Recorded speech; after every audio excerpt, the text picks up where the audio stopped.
जंगली साधु कितना निर्भीक होता है। जहरीले सांपों को देखकर डरे नहीं। इसे ले लो और इसे एक तरफ फेंक दो। फिर छोटी मछलियों को फिर से पकड़ें।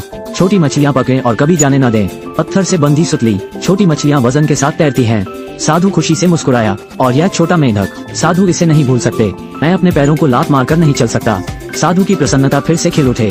बस जब छोटा साधु आत्मसंतुष्ट था, उनके गुरु वृद्ध साधु ने यह दृश्य देखा। बेबसी से सिर हिलाने के बाद एक शब्द कहे बिना चले जाओ। तभी उसे एक बड़ा पत्थर मिला, जबकि छोटा साधु रात में सो रहा होता है, उसकी पीठ के पीछे मजबूती से बंधा हुआ। अगली सुबह जल्दी छोटे साधु ने अपने गुरु पर उसे धमकाने का आरोप लगाया। इस बड़ी चट्टान ने उसे इतना असहज कर दिया। लेकिन बूढ़े साधु ने उससे शांति से पूछा, छोटी मछली और छोटा मेंढक जिसे आपने कल तंग किया था, क्या आपको लगता है कि वे अब बेहतर महसूस कर रहे हैं? छोटे भिक्षु तुरंत समझ गए कि मास्टर का क्या मतलब है।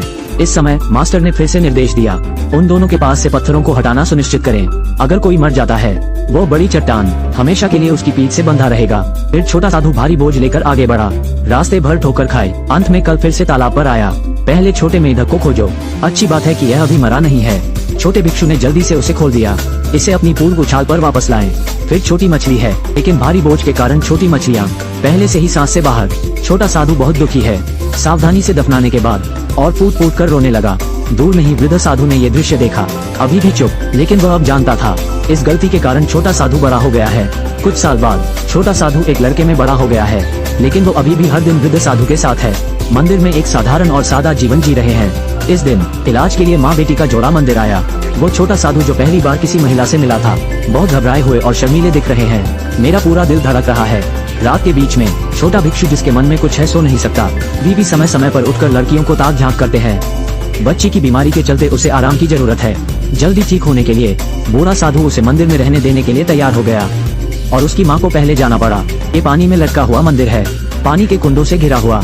केवल एक छोटी लकड़ी की नाव, एकमात्र एक से स्टूल बन गया। माँ के जाने के बाद अकेला महसूस कर रही लड़की। छोटे भिक्षु ने उसके एकाकी रूप को देखा। बारिश से उसकी शरण में मदद करने के लिए पहल करेंगे। लड़की उस पर मुस्कुराती है। वो शर्मीला है, लेकिन जब कन्या बुद्ध के सिर पर बैठती है, छोटा सा साधु मना करने के लिए आगे आएगा। मैं बुद्ध प्रतिमा को भी सावधानी से साफ कर दूंगा। तब कन्या ने घर में आकर माथा टेका, लेकिन अलविदा अनजाने में सो गया। छोटे साधु के आने के बाद मैंने लड़की को ऐसे ही लेटे देखा। अब एक रजाई प्राप्त करें, उसे ध्यान से कवर करें। लेकिन यह अकेला आदमी और विधवा घर में अकेली है। छोटे साधु के दिल को बेचैन करने के अलावा और कुछ नहीं कर सकता। साधु ने लड़की की नींद का फायदा उठाया। चुपचाप अंदर पहुंच गया। लड़की जाग गई। अपना हाथ उठाएं और एक बड़ी बीप बजाएं। छोटे भिक्षु के पास अपना चेहरा ढकने का समय नहीं था। तुरंत घबरा गया। अपने हाथ एक साथ रखो, एक दोषी विवेक के साथ प्रार्थना करो। लड़की उसे इस तरह देखे। मैंने भी उसे थोड़ा सा माफ कर दिया। मैं मदद नहीं कर सका, लेकिन उसे अपने हाथ से दिलासा दिया। मास्टर साहब जल्दी आ जाओगे। लड़की तुरंत उठ गई, बोली कुछ नहीं, सीधे बाहर चला गया। वृद्ध साधु को इस समय संदेह है। उससे पूछा कि वो किस लिए प्रार्थना कर रहा था। छोटे भिक्षु की हिम्मत कैसे हुई जवाब देने की? मेरे पास लकड़ी की मछली को उठाकर पीटते रहने के अलावा कोई चारा नहीं था। अधिक समय तक दोनों ज्यादा से ज्यादा समय एक साथ बिताते हैं। वे एक साथ बाहर निकले। तालाब पर दृश्य, नाले में मछली पकड़ना, लुका छिपी भी खेली। छोटा साधु मुगध लग रहा था। छटपटाहट के साथ पानी में गिर गया। लड़की चौंका, लेकिन फिर भी मैं हंसना चाहता हूँ। छोटे साधु ने ये देखा। फिर से बोल। लड़की के चेहरे को छूना चाहता था। लड़की नहीं छिपी। इन दिनों एक दूसरे का साथ पाने के बाद वो भी छोटे साधु को पसंद करती है। आज से छोटे साधु ने उस लड़की की और अधिक घनिष्ठता से देखभाल की।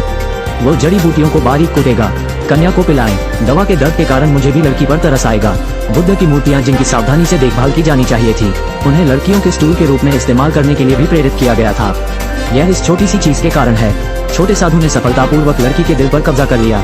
तो उनमें से दो खुले और ऊपर थे। एक खुशहाल युगल बने और लड़की में प्रेम का पोषण होता है। मैं जल्दी ठीक हो गया। आज सुबह जब वो उठा तो वृद्ध साधु ने पाया कि कुछ गड़बड़ है। जब लकड़ी की छोटी नाव को किनारे पर वापस खींच लिया जाता है, अस्त व्यस्त आदमी और औरत अभी भी गहरी नींद सो रहे हैं। वृद्ध साधु ने उन्हें नहीं जगाया। इसके बजाय उसने बस नाव के निचले हिस्से को खोल दिया। जल्द ही छोटा साधु अपनी गलती मानने के लिए लड़की को ले आया, लेकिन बूढ़े साधु ने कभी पीछे मुड़कर नहीं देखा। कहा कि वो छोटे साधु के व्यवहार को समझ सकता है, क्योंकि यह सामान्य है, बुरी चीज नहीं। लेकिन अब तक बच्ची ठीक हो चुकी है। बूढ़ा साधु अब उसे रखने की योजना नहीं बनाता है। छोटा साधु बहुत अनिच्छुक है। घुटने टेके और मास्टर से विनती करे कि वे उन्हें न तोड़ें। लेकिन बूढ़ा साधु फिर भी अपने विचारों पर अड़ा रहा। साथ ही कहा कि छोटा भिक्षु बहुत अधिक स्वामित्व वाला है। मौत का कारण आसान, ये बात है। वृद्ध साधु ने लड़की को विदा किया, लेकिन दुखी छोटे साधु को इसकी कोई परवाह नहीं है। वो बस सोचता है कि वो लड़की के बिना नहीं रह सकता। जबकि मास्टर सो रहा था। बुद्ध की एक मूर्ति ले लो। चुपचाप मंदिर से निकल गया। एक शरद ऋतु कई साल बाद। बूढ़ा साधु अकेला रहने का आदी है। बहरहाल आज के अखबार में एक खबर छपी है, उसे एक पल के लिए स्तब्ध कर दिया। ये पता चला कि ऊपर वाला चाहता था ये छोटा साधु था जिसने अपनी पत्नी को मार डाला और भाग गया। उस रात बूढ़े साधु को लगा कि उसे कुछ आभास हो गया है। मैंने रात भर एक साधु का चोला सिल दिया। अगले दिन एक अधेड़ उम्र का आदमी मंदिर में आया। वो युवा साधु थे। बूढ़ा साधु उसे लेने के लिए नाव चला रहा था और कुछ न जानने का नाटक किया। पूछा कि वो कैसे कर रहा था। हालांकि वो आदमी अब वो छोटा साधु नहीं रहा जो वो एक बार था। वो जिसने सामाजिक पिटाई का अनुभव किया हो, अब आवेगी हो गया है। कहा कि यह पहले उसकी पत्नी के विश्वासघात के कारण था। वो एक निष्कर्ष निकालने के लिए इतना दृढ़ था, लेकिन बूढ़े साधु ने कहा, संसार ऐसा ही है, क्योंकि यह पहले से पता होता है, फिर गलतियाँ क्यों करें। अप्रत्याशित रूप से इस समय छोटा भिक्षु इसे बिल्कुल नहीं सुन सका। अभी भी एक पीड़ित की तरह महसूस करते हैं। इस शांतिपूर्ण और निर्मल मंदिर में भी और खूनी खंजर डालने से मना कर दिया। रात के बीच में छोटा साधु अभी भी गुस्से में है। यह अविस्मरणीय नफरत पूरी तरह से उसका दानव बन गया है। अगले दिन बूढ़ा साधु धूप सेक रहा है और बिल्ली को सहला रहा है, लेकिन अचानक कुछ कराह सुनाई दी। पता चला कि छोटा साधु आत्महत्या करना चाहता था। बूढ़ा साधु गुस्से में है। उसे बेवकूफ कहो, उसे जोर से मारो, फिर उसे बुद्ध प्रतिमा के सामने लटका दें। कहते हैं जब मोमबत्ती तार को जलाती है। जब उन्होंने अपनी स्वतंत्रता वापस प्राप्त की, एक ही समय में बूढ़ा साधु बिल्ली की पूंछ से स्याही डुबाने लगा। जमीन पर बड़े बड़े अक्षर लिखे, खंजर पकड़े हुए आदमी, दांत पीसना और बाल काटना। जब गेट खुलता है वो वापस छोटे साधु के रूप में बदल गया है।